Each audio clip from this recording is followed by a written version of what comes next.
Gospel reading for this morning, as you follow in the back of the bulletin, Luke 8, chapter 26 to 39. Then Jesus and his disciples arrived at the country of the Gerasenes, which was opposite Galilee. That's at the opposite end of the Sea of Galilee. As he stepped out on land, a man of the city who had demons met him. For a long time he wore no clothes. He did not live in a house, but in the tombs. When he saw Jesus, he fell down before him and shouted at the top of his voice, "What have you to do with me, Jesus, Son of the Most High God? I beg you, do not torment me." For Jesus had commanded the unclean spirit to come out of the man. For many times it had seized him. He was kept under guard and bound with chains and shackles, but he would break the bonds and be driven by the demons into the wilds. Jesus then asked him, "What is your name?" He said, "Legion, for many demons have entered him." They begged him not to order them to go back into the abyss. That is, the demons asked that. Now there was on the hillside a large herd of swine were feeding. And the demons begged Jesus to let them enter these. So he gave them permission. Then the demons came out of the man and entered the swine, and the herd rushed down the steep bank into the lake and were drowned.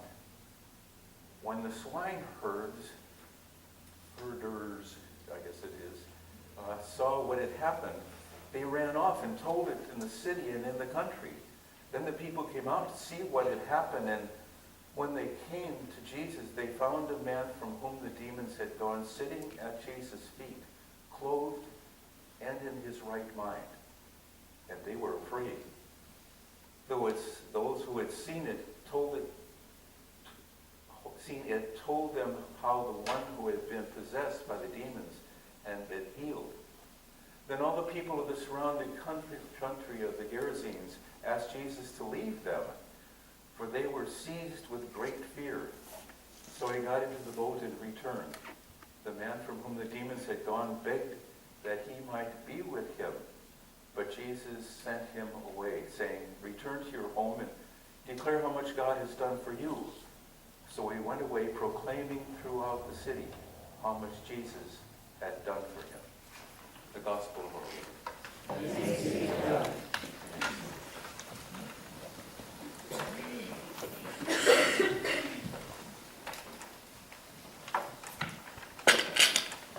Would you bow your heads and pray with me, please? Lord, bless the words of my mouth, the hearing of our ears, and most importantly, the doing in our lives, that we would continue to grow in you from the example of what it means to be your people. In Jesus' name, amen. Now remember, in the gospel here, the one thing that the Jews could not do from the scriptures was eat pig, eat pork. How many of you eat pork? But the Bible says. One of the things that we know now, what was the reason why it wasn't a good thing to eat pork? Parasites that would be in them, and you could get disease, and if you didn't know and you didn't cook them for so long, you could get sick and it could kill you. So you can understand why God would be saying, you don't know all of that yet. You know, it's going to be generations before finally humankind is smart enough to figure out all of that stuff. And we've got a long, long, long ways from the people at that time in our knowledge of what food does and what it doesn't do and how it can make you sick and all that stuff. So here's the Jewish people being very careful not to eat pork. And Jesus is down in a different part of around the Sea of Galilee with swine herders. You know, that's their income. That's how they feed their families. That's how they have a home, is they are selling pigs. And it's meat. And now Jesus does such a thing as send the demons into those pigs. I can imagine what the swine herders felt like when all of a sudden their herd is dead. They're floating in the lake. You know, and now what do? No wonder they were ticked off. You know, I can understand that. I think all of us would be too. If there goes our income down the tube in the lake, and it's dead, what do? Don't come around us anymore. Why would we want you around here when you're destructive to our income and consequently to our families and us? And I can understand that logic. What Jesus was trying to do was help one individual that all that community, they knew him. Maybe at times he was sane, but most of the time, apparently, in part of his life at least, he wasn't. And you heard the thing of what he would do, and you're going, whoa, wow, how did he ever become like that? And even worse, what's going on? And when they talk about demons and all these demons and the legion, is the answer when Jesus asks you, who are you? As out of that man, it's the demons that is answering. Demons at Jesus' time, everything that was bad were basically coming from demons. We know with modern medicine, there are some things that we go, what is that all about? And we have to wonder what's going on in that person's mind and his heart and his life, what got him to that kind of point. And other things we know. Well, I don't know, I worked part of the time in going through school in a psychiatric hospital in St. Louis. And, you get in people that are coming in there and they are out of their mind. And they do things you just go, whoa. And you frequently, I remember in working in one of the state hospitals, and I remember, and it was just for a Bible study. You get so many of the people that want to go in and take them out to this separate room, and he said, but watch so-and-so over in the corner. Make sure you always know where he is. And I wonder, what is that about? Quiet, I'm asking. Well, because a few weeks ago, he got a very big sympathy for the other people, and he killed 3 of them so they could go to heaven. I'm watching my back. No, the person never came to the Bible study, and he never did anything while I was there. But there was reason to go, man, people do go insane. What causes that? Sometimes, some of it we know, and other things we don't know. What brings that on in people's life? But here's Jesus dealing with somebody, I wanted to get him better. He's just been, you can imagine all the people that made fun of him, or would simply turn around and run away whenever he was around. What kind of a life is that? And Jesus is apparently feeling his heart is out to the man. So he casts out the demons. Where? Into the pigs. Jews don't care what the pigs are dead.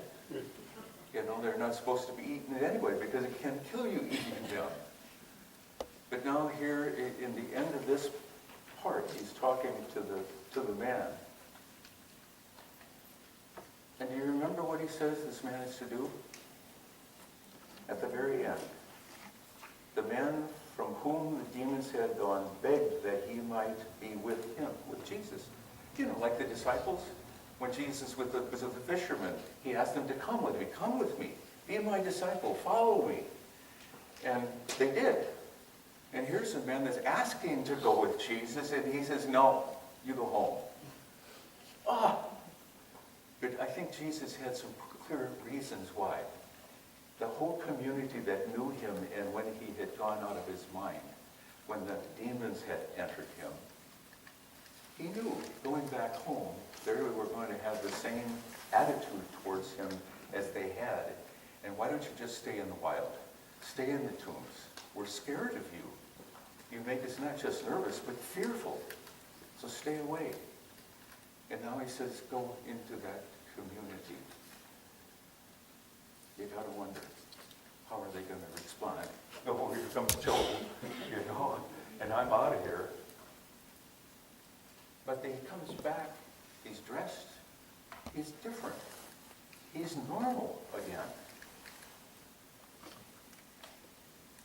And he's been sent not to go with Jesus. Oh, and he wanted to. You can just imagine how much he wanted to go with Jesus. Be one of his disciples. Be one of his followers that you just go with him. And then Jesus says, go home. That's one of the oddest things in Scripture as I read it, of Jesus telling anybody that asking, can I go with you? No, go home. I mean, how would you feel if Jesus had said that to you? Yeah, wow. But what's the motive behind it for Jesus? They're going to see the new person. They're going to see the man who is healed. And he says, and tell them what has happened to you. we don't profess most often, except maybe in insane asylums of demons, but we do know that people are insane. They go crazy. Some of them are able to be cured again and they're all right.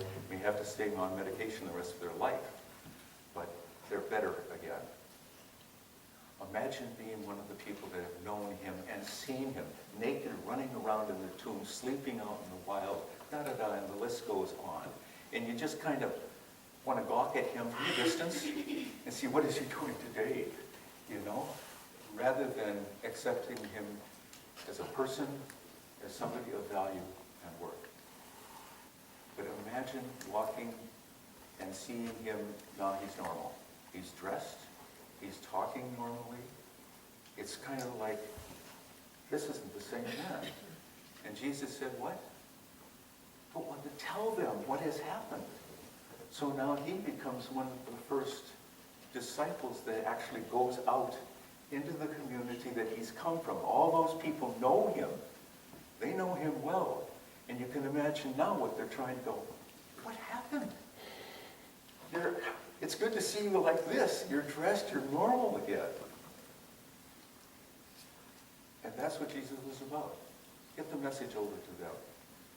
They already know you, but they know you as the past person and the one who was nuts, just out of your mind. And now they see you whole again. There's a lot of things that can come out of this text. One is, don't eat pigs. But we know now it's okay as long as it's cooked. And cooked at a certain temperature, and then it's okay to eat that. We know that. Only because science has, and health has found out that's why people die from eating pork. And you can go around that and not get anything. But I have to think, how are we sent out?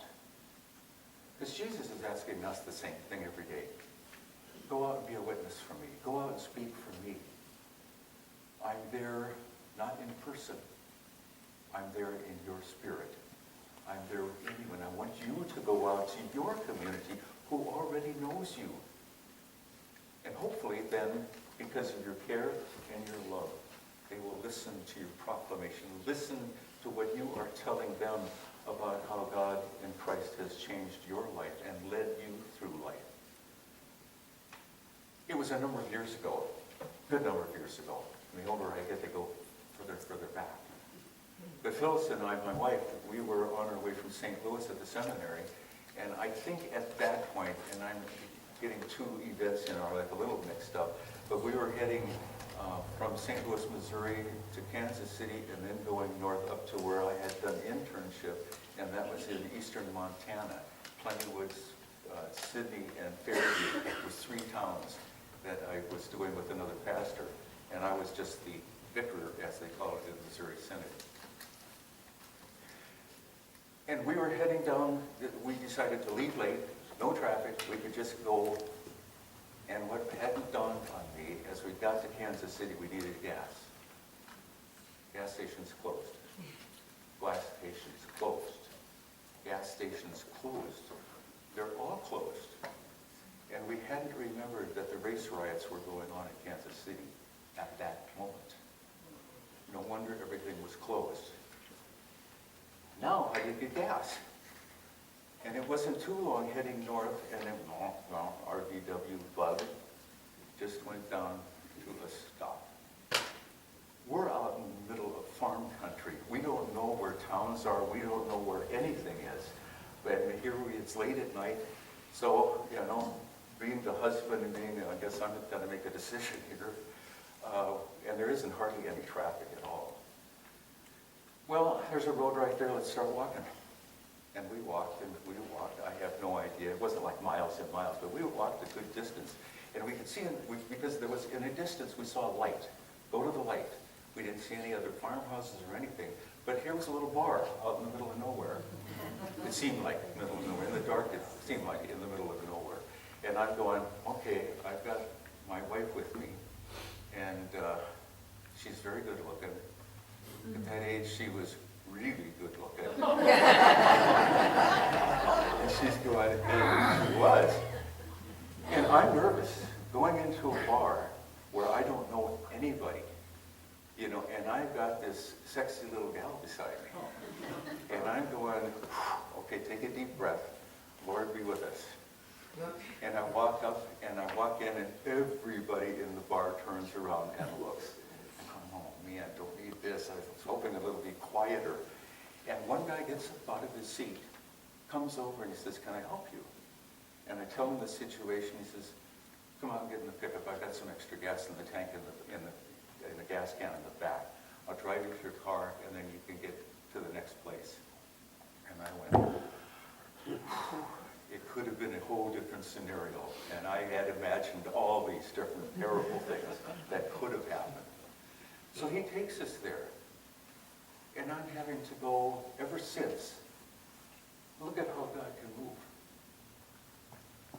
That God moved in somebody's heart when we walked in to jump up and say, can I help? Nobody had to do that. They weren't compelled to. Nobody made them do it, but the one guy, the rest I kept looking around and going, I don't know how the rest of them are thinking, you know. I'm nervous. But as soon as he said that, I'm going, I'm glad we're out of here. Because it's dark. And the man has enough gas, hopefully, and he said, I think I've got enough to get you to further north where the towns are open, so you don't have to worry about it closed. But I could say that God worked through somebody when I didn't expect God to. But it's become a story for me, a story of God's help in the middle of, whoa, now what? This could be very dangerous, and I sure don't know what is going to happen. But God stepped in through one individual. What did he do? He got to get up and help them. You know, no, not you. But in that man's heart, you know, so he got up and helped us. Every one of us are called in Jesus Christ to show our love, to live it out. To be looking for people that need what we have, care and love. We may not have a whole bunch more, but if we find out what the problem or the situation is with that person, then maybe it is the reason God chose you at that moment. To be the person that stood up and comes and helps the person that needs the help. We never know when that's going to happen. But God is on a regular basis. And out of the text, I could have chosen a lot of different things, but that last thing of when he said, and when he asked, oh, I want to go with you, okay? No, go home. Gee, but there was a reason. He could go home, and it would be a radical difference that these folks are seeing about him, having seen him naked and out of his mind, to now be normal again. And now they're ready to listen. What happened to you? Oh, I've got a story to tell. We've got stories to tell, and what I want you to, in one other story I'm going to tell you this morning is I think it's a good thing to go back in our history, in our lives, and remember those times when we know that God enabled us, that God helped us. It was a special time of God's touching us. And that's where God says, then tell people about it. And that's the word that in Greek that he's using for this man. Go tell them. And that's what God asks us to do too. I know there was a time, see, we were married and we had 3 kids, little kids by then, and my sister and her kids, and we and our 3 kids, we went down to over the border. We were living in San Diego area, and went over the border, and we got a little place on the beach in Mexico. I don't know the name of the one that's the part of Mexico that's right on the ocean. They're coming out of California. Yeah, in that area. But we're in a little cabin right on the beach, and the water's fine, and the water is so different down there. And, you know, it's only a few waves, but they're big waves, so you can get in the water and really have fun riding, you know, body surfing and all of that. And we're down there, and I remember Phyllis and I had got little boogie boards about this long, so we were having a great old time. And then my sister got Phyllis's, and we're out there. And all of a sudden, I'm realizing I'm being pulled out, and the water's doing weird things. And I literally am getting pulled out, and I'm not able to turn it around and go the other direction back towards the shore. The current is pulling out that hard. And my sister, who's in, she said later, she said, I couldn't get out. It just wouldn't allow me to get out. So she stayed in, and I remember going out there, and I look up, and here out further than me is a young lady that's trying to make it swimming, and she also is being pulled out. So as quick as I could, I got that boogie board over to her, and she was very thankful, but she's still freaking. And I go, what's the matter? She says, my friend over there, and there was her friend further over. And so we start heading for her. We see her go under once, and she comes up. We see her go under twice, and it comes up. And by then we're there, and we grab her, and they are freaking out. And as I'm trying to calm them down, use every skill I can to calm them down, what do they tell me the story of their first time at the coast, first time at any ocean, and they just came from Minnesota, and they don't know anything about the coast. They don't know how to deal with riptides or anything like that. And they had just left Minnesota seeing the first run of, what was the movie? Jaws. So I went, oh, there isn't any around here. There isn't any around here. We'll be fine. I've been in and out from here and on the coast in the general area and north in San Diego area. We're all right. Finally got them calmed down. But the people on shore right now are about this big. That's how far out we are. And the sirens start going in town because they didn't have lifeguards on the beach. The lifeguards were in town. When the sirens go off, they get hustled to the beach. And here comes two swimming like crazy out to us. And they got a hold of the two girls and said, you'll be all right? Yeah, I'll be all right. I got boogie board. So they're heading in with them. And as we get in, I go, I wonder where the two girls, only to find out parents have already got them, and they're back to Minnesota. They're getting out of there. Never expected that kind of thing to happen to them. So close to one of them actually being drowned. Fortunately, I didn't have to deal with that point. So, it was, wow, what a story to tell. I was able to help two girls that otherwise would have drowned. I was the vehicle that God used. And how often in your life might you be the vehicle that God uses to maybe not rescue somebody from death, but the situations in their life? That God has given you something in your history to be able to enable and help them. Of course, it was that evening as my sister and I were standing and going through this whole scenario of what had happened earlier in the day, and we look out there and all of a sudden we both freeze. Because just over the last breaker is a fin about this high swimming across. Thanks, God. Again, what are the stories in your life that you ought to remember? Because God is calling us to tell people. And sometimes just talk about Jesus is intimidating to the other person, let alone maybe difficult to us. But not when we've got a good story to tell of God's acting in our life and enabling and helping us. I'll bet you all have gobs of stories. But I wonder if you've ever thought back to what stories could be ones in conversations that you could just bring up. And you know what happened one time? And then tell your story that points to God. That's what God's hoping from us as well. As that man was told, go home. You've got a story to tell them, and they know what you were like, and now how you've changed. Tell them about me, and what I'm capable of doing for not only you, but for them as well. We have that same being sent out into our community with the people that we know and that know us. In Jesus' name.